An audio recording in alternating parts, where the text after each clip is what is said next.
Welcome to CBSE Knowledge Hub class 6 maths chapter 6 integer exercise 6.1 के question number 7 से करेंगे। Question number 7 में है, देखो, right all the integers between the given pairs, write them in increasing order. मतलब 0 और -7 के बीच जो भी नंबर्स इंटीजर्स है आपको लिखना होगा, लेकिन आपको ऑर्डर बोल रखा है, ये आपको इंक्रीजिंग ऑर्डर में लिखना होगा। सो 0 से -7 के बीच में कौन कौन से नंबर आने वाला है? -1, -2, -3, -4, -5 एंड -6। लेकिन इंक्रीजिंग ऑर्डर यानी कि जो छोटा होगा सबसे नंबर वो पहले लिखेंगे। तो नेगेटिव में नंबर छोटा होता है, सो -6 इंक्रीजिंग में होगा तो -6, -5, -4, -3, -2, -1। हमने -6 क्यों लिखा? क्योंकि नेगेटिव में जितना नंबर बड़ा होता है उतना ही सबसे छोटा होता है। सो अगर हम -1, -2 लिखते हैं तो वो डिक्रीजिंग ऑर्डर में होता। ओके, देन -4 एंड 4 के बीच में कौन कौन सा नंबर होगा? -4 के बाद क्या होता है? -3, -2, -1, 0, 1, 2 एंड 3। देन -8 से -15 के बीच, तो -15 यहाँ पर सबसे छोटा नंबर है तो हम रिवर्स काउंटिंग करेंगे। -15 है, देन -14, -13, -12, -11, -10, -9 एंड -8 था ऑलरेडी। देन 30 से 23, सो 30 से 23 30 नंबर बढ़ा है, सो 30 से करेंगे।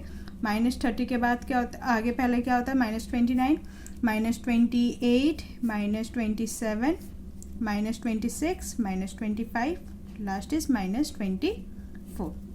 ओके, देन क्वेश्चन नंबर 8 का ए पार्ट है, right 4 negative integer greater than -20 से ग्रेटर देन। -20 से ग्रेटर देन यानी कि -20 से बड़ा हो, और माइनस साइन है ना, तो आपको याद रखना होगा -20 है तो इससे बड़ा क्या होगा? -19, -18, -17, -16। क्योंकि ये नेगेटिव में था तो आपको खास ध्यान रखना होगा।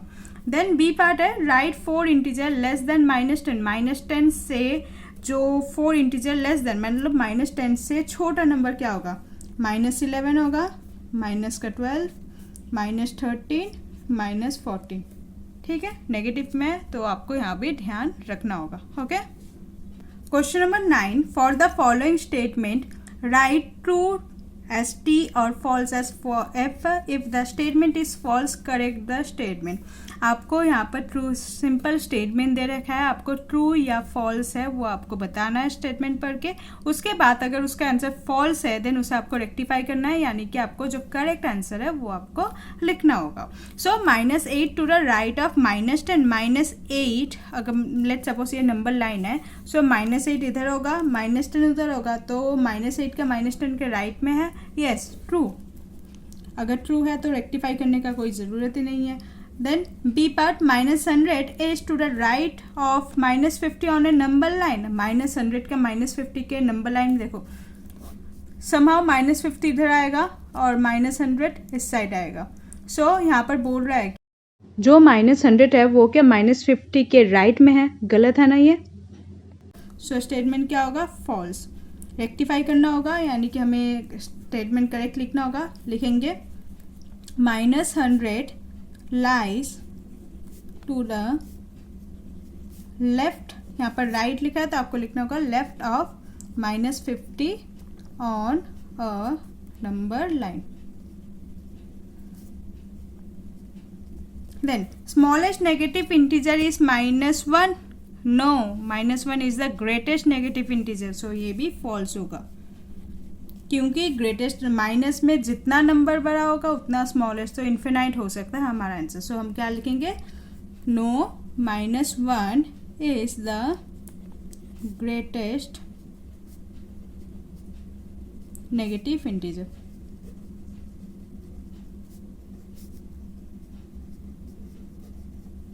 Okay, last, -26 is greater than -25। -26 क्या -25 से ग्रेटर है? नहीं, -26 जो है -25 से स्मॉलर होगा, क्योंकि वो राइट साइड में। फॉल्स, तो लिखेंगे -26 is smaller than -25। Okay. Question number 10. Draw a number line, आपको नंबर लाइन ड्रॉ करना है एंड आंसर द फॉलोइंग। मैंने ऑलरेडी नंबर लाइन ड्रॉ कर रखा है ताकि आपका टाइम सेव हो सके। सो देखो क्वेश्चन नंबर 10 का ए पार्ट है, which number will we reach if we move 4 number to the right of -2। देखो ये हमारा राइट है, this side is our left. So हमें कहा कि -2 के हम अगर राइट जाए 4 नंबर, -2 किधर है पहले ढूंढ लेते हैं, ये है -2 राइट है, यानी कि हमें इस साइड जाना है। कितने टाइम्स जाना होगा? 4 टाइम्स। सो -2 के 1 टाइम हम गए, फिर 2 times, 3 times and 4 times. So हमने कौन सा नंबर रीच किया? प्लस का 2। Okay, then which number will we reach if we move 5 number to the left of 1। So हमें देखो 5 नंबर लेफ्ट ऑफ लेफ्ट यानी कि इस साइड जाना है। सो 1 और एक हम मुझे लेना पड़ेगा यहाँ पर -3, ये होगा हमारा -4। सो 1 है यहाँ पर, 1 से लेफ्ट जाना होगा 5। सो 1 दिस 1 2 3 4 एंड 5। सो हमारा आंसर क्या होगा? -4। Okay, then C part, if we are at -8, अगर हम -8 पे है यानी कि हम अगर इधर है on the number line, in which direction should we move to reach -13। हमें कौन सा डायरेक्शन में जाना होगा, लेफ्ट में या राइट में -13 के लिए? सो -13 हमारा किधर है? इस साइड है। सो हमें इधर जाना पड़ा, तो ये वाला साइड कौन सा होगा? ये वाला साइड होगा लेफ्ट साइड। तो हम क्या लिखेंगे? लेफ्ट साइड और लेफ्ट डायरेक्शन। लास्ट पार्ट है, इफ वी आर एट -6, अगर हम -6 में है on the number line, in which direction should we move to reach -1। So -1 में जाने के लिए हम कौन से डायरेक्शन में मूव करेंगे, लेफ्ट और राइट? सो -1 इधर है यानी कि राइट में जाएंगे। सो लिखेंगे राइट साइड डायरेक्शन और राइट डायरेक्शन लिख देती हूँ, ठीक है। सो एक्सरसाइज 6.1 हमारा यही ख़त्म होता है। एक्सरसाइज 6.2 आपका नेक्स्ट वीडियो में आने वाला है। So hope you like this video, please like share and subscribe. Thank you.